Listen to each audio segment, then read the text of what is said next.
Ladies and gentlemen, Good evening. Are you ready? Okay, here we go. You're listening to the Deal Room Podcast. Join us as we bring you the inside scoop on business sales and acquisitions. Get across trends in the area and hear the industry's best recount their real-life tips, traps, and experiences. Now, here's your host, Joanna Oakey. Hi, this is Joanna Oakey, and you're listening to the Deal Room Podcast, a podcast proudly brought to you by our commercial legal practice, Aspect Legal. Now, today we have on the show Michael McGrath from Oasis M&A. Michael has been in business since the age of 23, spending more than 25 years building, buying and selling a range of private companies, including food, manufacturing, recruitment, publishing, retail and distribution. Michael is the founder and CEO of Oasis M&A Sydney, and he now advises shareholders of private companies around succession and exit strategies. And today, Michael is on the show to discuss with me the particular conundrum facing business owners who are selling right now or who are planning to sell in the near future as COVID-19, the dreaded coronavirus, has landed on our doorstep and changed everything that was in play just only a month or so ago in the world of mergers and acquisitions. So without further ado, here comes Mike to chat with me about what the short-term future looks like for those business owners who are planning on selling right now or planning to sell in the near future. So here we go with Mike. Mike, hi, welcome on to the show. I'm really excited to have you here today, albeit it's a bit of a serious topic that we're getting into. Yes, no, I'm happy to be here. Thanks, Joanna. Great. Okay. Well, Mike, today we're sitting, and our audience might be listening to this at all different times, which is the beauty of podcasts. But right now, we are sitting right in the middle of this coronavirus epidemic, and it's creating a massive amount of uncertainty in the M&A market. And so today I wanted to have you on board so that we could together, just maybe talk about what we're seeing at the moment in the market and what our thoughts are for the future for businesses who are sitting there at the point of, who are planning to sell right now or perhaps who are planning to acquire and now suddenly sitting in the middle of uncertainty. Yeah, look, the first thing I'll kick off with is that we did 5 transactions in the last 6 months of last year. And I can tell you now that I've already had some communication from some of those vendors that we acted for. They are so pleased that they sold their businesses and completed those transactions. I know, right? We just had 2 of those conversations yesterday. Yeah. So that's the first thing. And one of the companies who would have been the 6th pulled out at the last minute. Now, I haven't spoken to him yet, but it'd be very interesting what his thoughts are now, because I do think we're entering a very difficult period for any kind of transactional deal. And I think the main reason for that is that how do you price an asset in the current environment? It's almost impossible. I mean, how do you price a property? How do you price anything? So I think, and this is what we're seeing. So the genuine strategic buyers that we're talking to, we had about 9 transactions underway at various stages. With 3 of those, we're still in deep discussions with. 6 have pretty much evaporated. They were at early stages. And effectively, those acquirers are saying to us, they don't have headspace. Everything's changed. We'll come back to you. The 3 that want to keep talking to us at the moment, I guess they're looking for some certainty. So we're working with our clients to put together their sort of COVID-19 response, which is effectively, what was our year-to-date position to the end of February? What's happened since then so far, March? What does April, May and June look like? What does perhaps the next 6 months of the next financial year look like, and how will that affect the results in 2021 rather? And then what does the post-COVID-19 environment look like for that business? Now, if you can't communicate that intelligently and logically, even if you're not exact, you just got to put your key assumptions down, make sure they're logical, make sure you believe in them, at least at this point. If you can't put that together, no one's going to do a deal unless it's some kind of giveaway, And so I guess what we're talking about here is, because one of the issues I feel playing out at the moment is just this uncertainty, which creates this emotion or this reaction of our business owners just not knowing what to do, what next step to make, because they just have no idea what the future looks like. And I guess here we're talking about, well, regaining a little bit of control and getting a bit of insight into what you can be doing now, what you can be planning now, that will still keep you moving into the direction of the sale or the exit, or maybe even the acquisition, depending on what side of the fence it is that you're on. Yeah. And stepping back into, let's run through some really concrete examples here, because I have a number of businesses who are sitting at the point of exit, and they had either, as you say, found buyers, or they were about to hit the market, or whatever, all varying degrees. Yeah. But I've got a couple who were looking to sell to employees, where the employees know the business, and the business itself, I think, will be quite stable, albeit almost all businesses are suffering a shock at the moment. So for those businesses, let's just start with that as a simple example. For those businesses, I guess the message is just start to collect a bit of a list for yourself in terms of backing up for the buyers as to why the business is solid and will continue on the pre-COVID path when COVID is over. Is that what you're saying, Mike? What are you saying for these businesses? I think so. I mean, look, in any in any economy, you're going to have winners and losers when you've got this kind of change. So some businesses, I mean, if you look at food at the moment, food's doing quite well.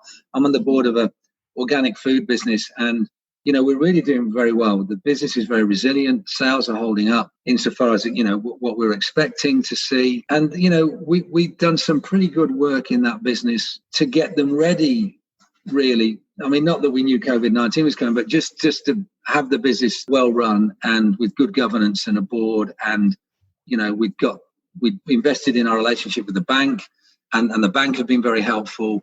And so I think, that would be an example of perhaps not a winner, but certainly not a loser. Mm-hmm. And I've got another couple of mining service businesses where I'm on the board, and both those are doing pretty well. I mean, one of them is doing exceptionally well because the products that it's bringing to market are technology type products that, the miners have got a great appetite for at the moment because it saves them money. So they're kind of going gangbusters, and that there's a 3 to 5 year window there to meet that need. And we're very well placed to do that. And so the issues for that business are on the supply side, not on the demand side. So, and then I've got a business that's in health, safety and hygiene that I've been working with for over a decade. And that business is in really good shape. It's got some good resilience. And people are still going to need health, safety and hygiene. And they've already brought 6 COVID-19 products to market that are helping businesses now, test their cleanliness and a whole, test their hygiene. So they would be 3 that I think are doing pretty well. And then, then there's a whole bunch of other businesses, right? And I think it's situational. Right. But there's quite a few other businesses that I'm involved with, 1 or 2, in fact, that have got very heavy retail exposure. Yeah. Retail's in trouble. I mean, in big trouble. They've taken the brunt of this to some extent. And so, we're in survival mode there, and we're trying to find a way through this thing. And, the government stimulus, I know that the government are sitting today to hopefully approve the job the Job Saver scheme or JobKeeper scheme, which I think is a really big deal. I'll give you an example. I've got one company that's got 75 staff. We had a board meeting, an emergency board meeting. We've had a few. The last one, with and without this, right, with this package, we'll keep all 75 staff, and everyone will take a haircut of about 20%. And we think we can save those jobs. Without that, we might have to look at some quite dramatic reductions in those numbers. So I think, the government stimulus is really going to help for the next 6 months. For SMEs, it's going to be absolutely critical. And bearing in mind, small to medium-sized enterprises are over 50% of the job market. I think we're 50. We employ 55% of the workforce. So this is a really big deal. And so I think that it's situational, but you've got to have a plan. You've got to pull together a plan and take some time out and do that. Don't wait and see. It would be Ava. I mean, I worked with a company called Dynamic, and they were in emergency crisis management. I was on the board for about 10 years and Anthony Morehouse. I was talking to him recently, who's the ex-CEO, and he's he's obviously got a background in this kind of crisis management, business resilience area. And he said, Mike, if there's one thing I could say to people, it would be time is your enemy, right? So waiting and seeing how things evolve isn't a good plan. The plan is get on with it and make some calls and take some actions, and get busy, because otherwise we get overwhelmed and the 24-hour news cycle, and we get obsessed with the negativity that's prevailing. And really what we've got to do as leaders, as business leaders, is turn up, figure out where we are, figure out what might be coming next. Even if we're not quite sure, you've got to put something down. Yeah. And how soft, the question we're asking is, how soft will this be for this business in this market? Is it 20% down? Is it 30% down? And we've seen anything from 10% down to 85% down. We haven't seen zero anywhere yet. But if you'd said to me 6 weeks ago that we would be looking at an 85% softening in any business, I would have kind of I just wouldn't have thought that was credible. But there's many businesses seeing that now. If you look at retail, we're seeing, we saw 40% down last week, like for like, year on year. In one business, we've seen 85% down in a supply business that's heavily exposed to retail, that's really looking at virtually nothing going on in this next quarter. So then let's get really practical. How is that? And is that a business that was gearing up for exit? Yes. In the short-term future? Right. We have two kinds of clients, right? Well, probably three, but client number one is the guy that just wants to sell. He's made his mind up. We go to the market and it's a sell-side mandate. That's our bread and butter. We do that all day long. There's another kind of client that's saying, look, I need to do something. Can you help me with strategy? Over the next 3 to 5 years, I've got to exit. So that's and that would be in that category. So the business I just referred to would be in the open to that kind of strategic outcome, but not looking to do it tomorrow, right? So, and then there's the guys that are just looking for advisory strategic input. So, but certainly the guys who are selling at the moment, if anything isn't contracted, it's evaporating. Although I must say we've still got a couple of deals moving at the moment that are in the most extremely impacted industry. So it surprises me that they're still moving. But I think, sometimes sophisticated buyers who know what they're looking for and unusually are still actually moving, which I find is unusual. But it's great that there's still a little bit in the market that's still moving, but mostly it's all come to a standstill. So if we're just focusing just for now on the sell side mandate clients that you're working with at the moment, so they're the ones who, right at this moment, the short-term goal of sale obviously is immediately impacted. Yeah. What are you talking to them about right now? What's the strategies that you're giving them? Well, if I take one who's exposed to retail in the kind of heating area, we've got a very acquisitive strategic acquirer based out of Ireland, and they have said to us, look, we're very keen. We wanted to get this wrapped up by the end of June, but we want to now push it to the end of September. But we still want to do this deal, and we still want to do it on the terms that we've agreed. Now, I don't know whether that's going to happen or not, right? Because, no one knows. But they've intelligently pushed it out for 3 months. Our client's happy with that. We've invested very heavily with this acquirer, and they seem like the right sort of person to be acquiring this business. Now, what shape are they going to be in themselves? It's a $1 billion business that's global with many good reasons to own our client's asset. Now, we're hopeful, but I wouldn't be surprised if it changed again, if something changed. The terms could change, the timing could change. Now, what does a client do in the meantime? I think they just roll out a 3-step plan, and they just say, okay, how soft is sales going to be in Q4? What's going to happen in Q1 and 2? What's our response to that? Is it logical? Does it make sense? Are we acting in the interest of the business and the stakeholders? Are we using all the government stimulus we can? And then how do we expect our products and our services to fare FY21 in a slightly different environment? And I think if you put that together, 8, 10, 12 slides, and you've done some work and you write the assumptions down, then I think that's the kind of conversation that you can have with a buyer. Yeah. Who's going to be reassured by that. And that's what you should do, really. You should run your business as if you're going to own it forever. That's not a bad mantra. And you should plan like this thing's not going to happen. And I think buyers get reassured by that kind of management. And I think implicit in what you're saying right now is keep up the communication. Okay, so they don't want to continue right now. We're on hold for a few months, hopefully just a few months, but keep up the communication with, yes, with look, the I buyer, think, keep communicating about your plan. Yeah, I think so. I mean, touching base, connecting, just checking in. I think you don't want to over communicate because there's a headspace issue. The reason why they don't want to do the deal now is because they've got bigger fish to fry. And frankly, so have you. But certainly you want to keep connected. And if you've got an intermediary, that's our job. Our job is to, we responded, I was on the phone the other night to Dublin about it. So we got a good relationship. We know where we are. We know where they are. They're straight shooters and so are we. So if that deal can get done, we'll get it done. Right? If it's possible, we'll get it done. And, we got another deal with a guy in WA we've got an American acquirer looking to buy the business. Now, the business is really about some IP. So they've got a particular product. It's very valuable, potentially. Our client's very small business that's IP rich versus a very large acquirer. And we think the fundamentals for that deal are still strong because, the acquirer is going to leverage that IP across its bigger business.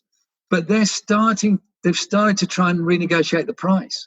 And we've said we don't believe there's a basis for that at this point, and that we won't be entertaining that. And they've then said, okay, well, we don't have time anyway at the moment. So until the foreseeable, we'll come back to you. But at the moment, we're not proceeding at this point. Now, I don't know where that's going to go. I have no idea. And I could go on. But I would say most deals, the rule is if it's not contracted at the moment, the probabilities of a transaction have diminished significantly, right? And we do have buyers who are talking a good game and saying, Mike, we've got a strong balance sheet. I spoke to a New Zealand company the other day. I know the chairman quite well. He said, Mike, we've got a strong balance sheet. We see this as an opportunity. Please bear us in mind. Now, that sounds good, right? But between you and I, Joanna, and I really like this guy, I just don't think that even if I brought him something fantastic, he would do a deal in the next 3 months. Yeah, I think you're right about the next 3 months, but I have to admit, an optimist at heart. Yeah. But I really have a very strong feeling that there will be a lot of, when there's a little bit more certainty in the market that we're moving to the other side. Yes. I feel like there's a lot of opportunity here for opportunistic, acquisitions. Yes. Because the fundamentals of many of these businesses that are suffering stress at the moment, fundamentally may not have changed for someone who is sophisticated and knows what to do with the business and to fund it, appropriately to get them up and running again. Yes. So, yes. Yes. This might be the other side, right? Maybe we'll start to see a flurry of, there's cheap capital at the moment. Yes. So, yes. How will that feed? What's your thoughts about that? How that plays out and how quickly it might play out? Yeah. Well, look, I think you're right. I think that, I think this quarter will be the softest quarter on record, right? I just don't think there's much going on. I think as you move, depending on if we can really flatten this curve and keep it down and we can start to move back to some kind of more normal, if not completely normal way of doing business, July, August, September in that quarter, then I think you can start to see who's coming out. And I think they will be opportunistic largely, or there'll be people that see an opportunity to grab market share. And I think that will go on. And look, certainly I've been surprised by the recent stock market rally. We had that correction where, we saw a 38% dip in the All Ords at the peak. And, we've rallied since there by about 17%. And that surprised me. And the same's going on the Dow as well. In the US. So I'm surprised at the optimism there, but the markets are probably sharing your view that this is very short term and that there are that good companies with good stories are going to emerge from this and do okay. I guess because of my exposure to the small to medium sized enterprise world, I'm much more cautious really about what the post COVID-19 environment could look like, particularly if we've got some high unemployment. I saw the CEO of Westpac the other morning was talking about unemployment levels. So he was talking about unemployment. I mean, his senior economist was talking about 17 or 18% unemployment prior to that second stimulus package. With the stimulus package, the recent stimulus, they've revised that down to 9%. Now, I think if we can keep unemployment in single digits, that would be a fantastic achievement. Yeah. Now, that's still high by historical standards in Australia. But so, that worries me. I mean, I get worried because when you see unemployment like that and you start to see the demand side softer, your average SME doesn't have enough strength in the balance sheet to withstand that. And as soon as the stimulus stops, then I think you're going to find out who can swim and who can't swim. Yeah. And that, I'm worried about that. But deals will always get done. I mean, it's the nature of the free market. So absolutely, you're right, but it'll be different, I think. And I think deal structures will change. I think that where there's uncertainty, that'll get built into the price and the structure of a deal. And I see some earnouts where buyers will say, well, okay, Joanna, I like your business and I share your optimism, but let's just, if you're right, then I'll pay you when you're right. I won't pay you all now. And I think there'll be a lot of that kind of structured stuff going on. But, the fundamentals are that we've still got a plethora of baby boomers who are going to have to sell their businesses in the next 10 to 15 years. And that's a fact. Yeah. So there's going to be, either they're going to sell them or they're going to close them down, but something's going to happen because you will exit your business. I mean, that is just the law of nature. Right? At some point. Hopefully not too soon. I think, not wishing to harp on the optimistic side, but the one other side, that I've had a number of recent conversations about is perhaps the potential benefit for people who are looking to exit in the falling Australian dollar. So, if we're able to find, because, a lot of people I'm talking to are saying that a lot of offshore investors are now looking at Australia with this mind for the positive impact for them as buyers for the Australian dollar impact. Yes. Look, Joanna, I share that optimism. I mean, can I give you just an anecdote? And I don't want to kind of pour cold water on it, but I feel like we're arguing for. I like it. Know. This is a lovely amount of tension here, Mike. Look, Joanna, I had a conversation with an American buyer on behalf of a client the other day, and we put that to him, and he put straight back to us, but the earnings are no longer as attractive as they were. But there's always a smart ass, but certainly Australian assets are going to be cheaper. For anyone who's got US dollars. Yeah. All right. So I think it's good. We've had a few ideas on both sides of the fence. Where we end up. Well, I hope you're right and I'm wrong. But the point is, because none of us know what the future looks like, I guess, from either of our viewpoints, the action plan is the same. Have an action plan, Don't just sit in overwhelmment. Don't just sit from the side of the fence just waiting. Put together a plan, any plan. Yeah. And look, a lot of people say to me, oh, well, we don't know what's happening one day to the next. How can I put a plan together? But unfortunately, you this is your watch. You're in charge. You've got to put something together. And you're looking for data points that support a view. It's not necessarily that, it's going to happen, but I'll give you an example. We looked at, when we looked at that food business with you, it was a particular, so we deal in confectionery and other type products. And one of the things that I got the owner to do was to check how these particular products had fared in previous recessions. Now, does that mean it's going to happen like that going forward? Probably not, but it's something that you can. And you're looking for those kinds of data points. We looked at, a direct marketing business recently that was producing certain kinds of products. And when we looked at the environment in recessions for marketing, because marketing is an area that gets turned off very quickly in any kind of recession or any kind of squeeze. But in fact, it's the above the line that gets turned off, which is the television, the radio, all that kind of branding stuff.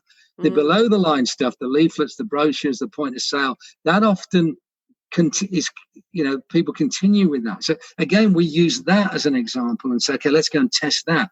And I think you're looking to just paint a picture.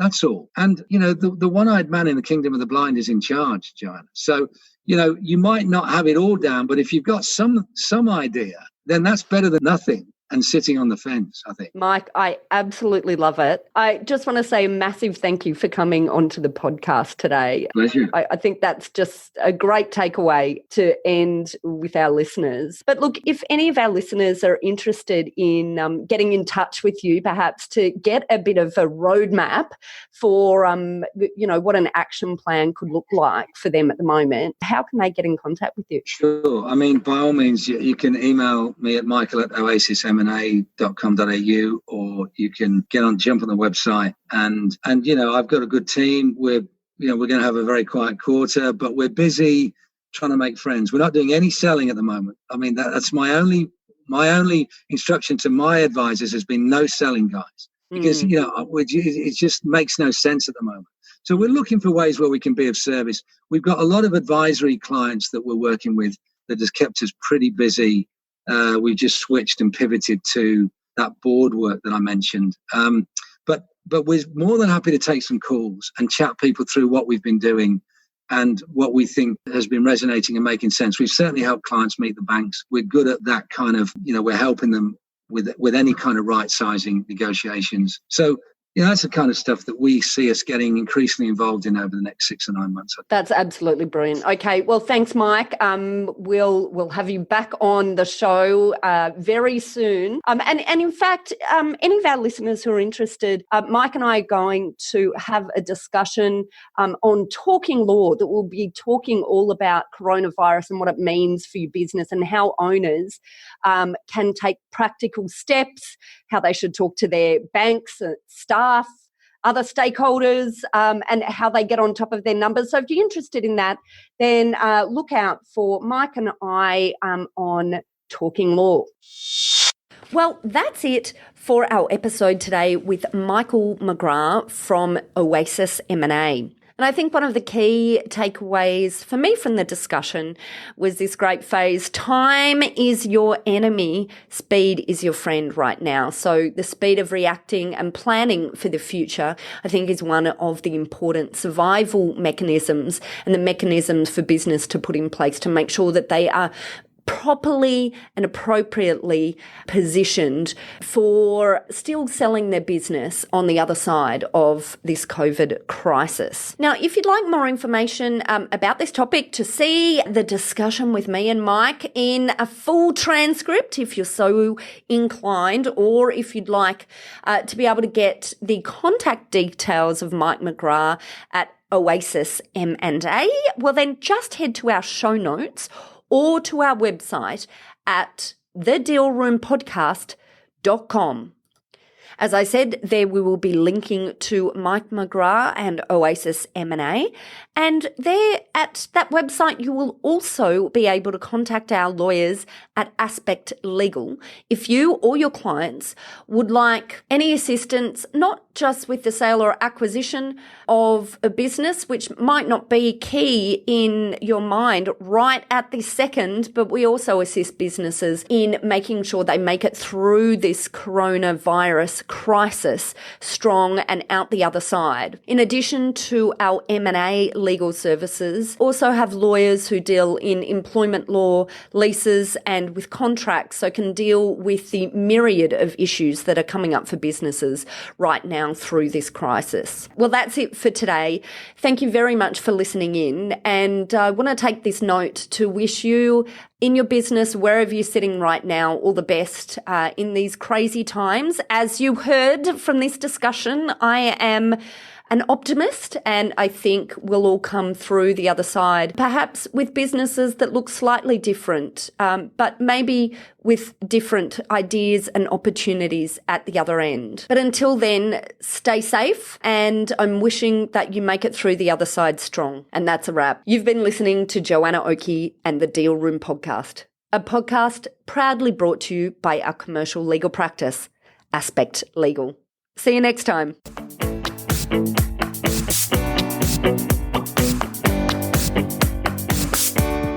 Aspect Legal has a number of great services that help businesses prepare for a sale or acquisition. To help them prepare in advance and to get transaction ready.